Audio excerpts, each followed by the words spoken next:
here. I would like to invite Mr. Mehran Jamshidi, please, to come to the podium. Mehran Jamshidi is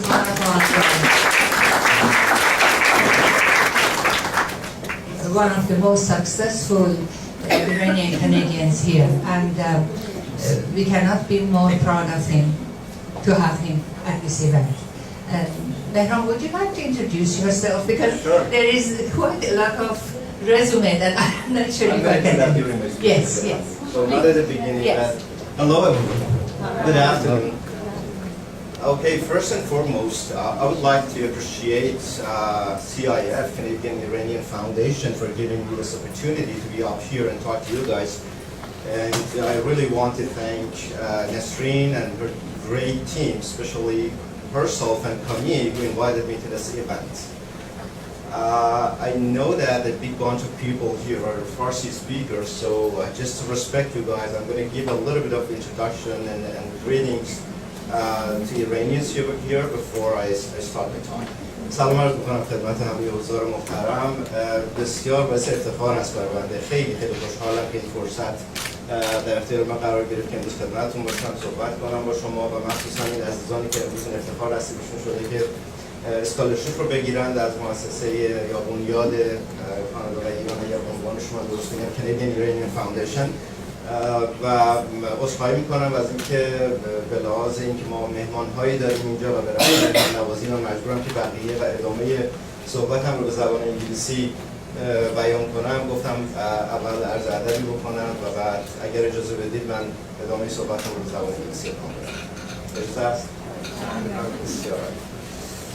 Okay, so first of all, can I ask to see who the candidates are? Who are the chosen candidates here who are being awarded a scholarship? I want you to guys please raise your hands so I can see you. You are my key stakeholders today. So my main speech is for you guys. I'm talking to everyone, but you please pay attention to what I say because I'm delivering this speech like deliberately and customized for you guys. And in order to clarify the scope of the speech, I'm a project manager. I know that Bawan is a project manager. She knows what I'm talking about. I know a couple of other project managers. Dr. Razavi is sitting over there. He's also a project manager. So I am looking at this speech from a project management perspective. So I need to define the scope. I'm not here to tell you or ask you guys to be good people. I'm not here to tell you to be nice to others, or to be kind to animals, or even to invest in a quality mattress because you're going to have, or you're supposed to have a quality and restful night because you want to like be fresh the day after. I'm not even here to tell you to make your beds every day. Rather, I'm here to tell you a bit of my life and the journey that I passed to today, until today that I'm here. 42 years ago, I was born in Iran, in Shiraz. And I went to school until the age of 13 in a village. And when I say a village, I'm not talking about a fancy, modern, like chic kind of village. A deprived village with no electricity, with no power, with no piped water. I'm not sure if you can imagine or visualize what a village with no power would be. Definitely you guys, you youth people here cannot even imagine that. You can ask your parents or even ask your grandparents to tell you what that looks like. No electricity means no TV, means no fridge, means no water, means that you're going to have some challenges when you want to take a shower every day because there is no hot water every day. Not that I had a very bad life. My parents are here and I'm so proud that my parents are visiting Canada for the first time, and I have them here today. They're teachers and they provided me with a very good life. But that was the place that I lived in and I grown up in. Time passed. I got a degree in computer engineering, and then I got a master's in system management and productivity. I became a business analyst for government, started working for them, gradually improved to a senior BA to IT manager, and the last 3 years that I was in Iran, I was a provincial monitoring center manager, or a provincial manager for the highway monitoring center, as well as a university professor teaching different courses at universities. So I had a good life. I had many connections, I had family and friends with me, but I decided to move to Canada. Not everyone agreed with me, including my parents. They didn't like me to leave whatever I've made and created and come to a new country, but I chose that. And I made myself committed to that. I came to Canada, and if you think that that journey and that transition was easy, I'm sad to tell you that you're 100% wrong. Because when I came here, I lost everything that I had created before. I lost my family and friends. I lost my job. I lost my income. I lost my credibility. I lost even my language.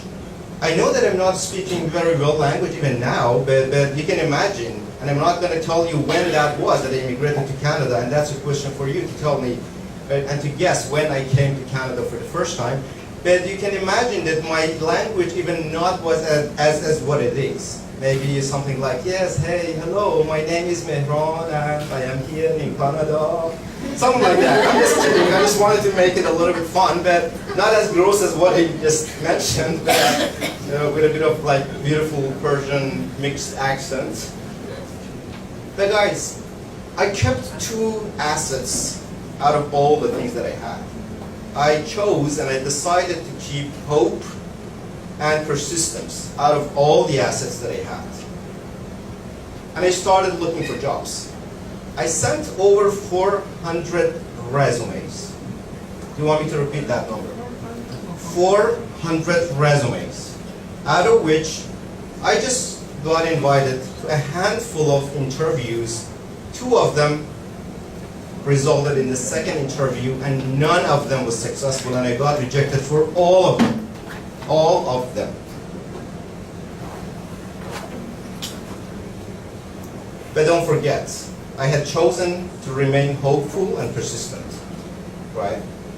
So I started working and working. So from a university professor back home, I became a student at BCIT, and not a random course. I sat for a course that I was teaching, and I had been teaching back home. And then I started working on my networking and everything. And finally, good things happened. Finally, I got a job at Ledcor for $20 an hour. It was a project coordinator job. I got my PMP here, lots of credentials. And then I got a job at TELUS, and since Nasreen asked me to introduce myself, now I am a senior project manager with TELUS. And I teach at BCIT. It's been almost 2 years that I teach at BCIT, and also I proudly serve as a volunteer for Project Management Institute, Canadian West Coast chapter, as a board member and the vice president of education, and also I teach at New York Institute of Technology. Project managers, especially those with an agile mindset, always try to retrospectively look back and see what went well, what did not go well, and what could have been done better. And I did the same thing for this journey that I talked about. For the whole transition project that I started and ended finally not long ago.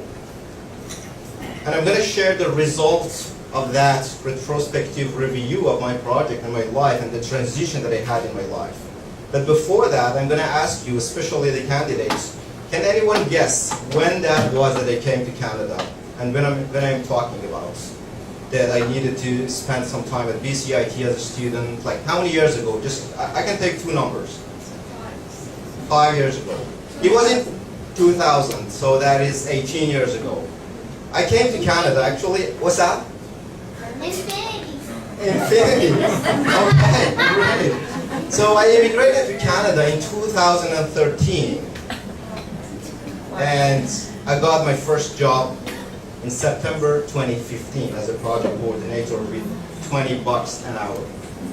I needed to do other jobs as well. I did pizza delivery here in Canada. I didn't tell my parents, and the good news is that they don't know English. I can tell you whatever I want. Don't translate for them. I've told them, by the way. At that time, I didn't.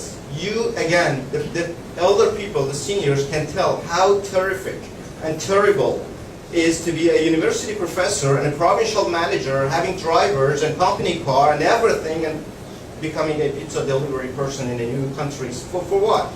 What are you going to gain here that you have to pay that much for that? But I had that goal, I had that commitment, and I needed, and I had faith in myself, and I knew that I can make it happen. Getting back to the retrospective review and the result of the review that I did, and what made me, if you want to call it successful, what made me successful? I noticed that, and this is the advice for you guys, for the candidates, that education, credentials, certificates give you some sort of credibility, give you something, but they do not give you everything. You got to do something else in order to become successful. I noticed that you got to give to be given. You got to support others to be supported. You got to be helpful, and you got to help others if you expect to be helped. So I started volunteering, and from volunteering, you cannot imagine all the doors got open to me. I got my job at Lector because I was volunteering at PMI, and through that I got the job at TELUS. I got the job at BCIT as an instructor, and that does not mean that I'm the most deserved person to teach at BCIT, in no way. But I got that job because I was volunteering at Burnaby Intercultural Planning Table, and don't ask me what that was. I was just volunteering. I just wanted to be exposed to the community, to give and to help others. Someone introduced me to an instructor at BCIT, and then gradually I got a job there. And now I proudly teach them. And even more important than that, you might not believe, but I am here today because I was volunteering at PMI, and here's the story. In 2014, I think maybe you can help me, was it 14 or 15, that PMI offered a free PMP preparation course. A free PMP preparation course. A course that I had paid $1,500 out of my empty pocket for it. But when I noticed that, I posted something on the Facebook, Iranian Facebook community, and informed people that, hey guys, there is a course, go for it, and I'm going to be teaching them. So I got to know a bunch of great Iranian people, including Kami. Mr. Kami Temurian, who's not here. Last week I received a call from Kami, hey Mehran, there is such an event, and are you interested in speaking? Here is the result of volunteering, right? So, I want to tell you guys that not only every and each person is responsible for volunteering and giving back to the community, but you guys have even a more significant responsibility today. You have been helped today. You are indebted to the universe, to the community, to the Canadian Iranian Foundation, to Nasreen Filsouf and her great team. So you're going to be even more active in volunteering and giving back to the community. Are you going to promise me to do that? Can you raise your hands? And it's going to be filmed here. And I want you to inform me. Yeah, if not, it's okay. It's your choice. But if you're going to do that, please raise your hands, and please let me know once you started doing that. Search my name on LinkedIn. You can easily find me. And then be in contact with me. So now that you're committed to that, I'm going to pay myself my part as well. So I am raising my hand now to give a complimentary 3-hour free project management course to you guys, to those 8 volunteer candidates, and also a free. That would be a great pleasure for me. Plus, a free one-on-one consulting session with each and every of you guys. Okay?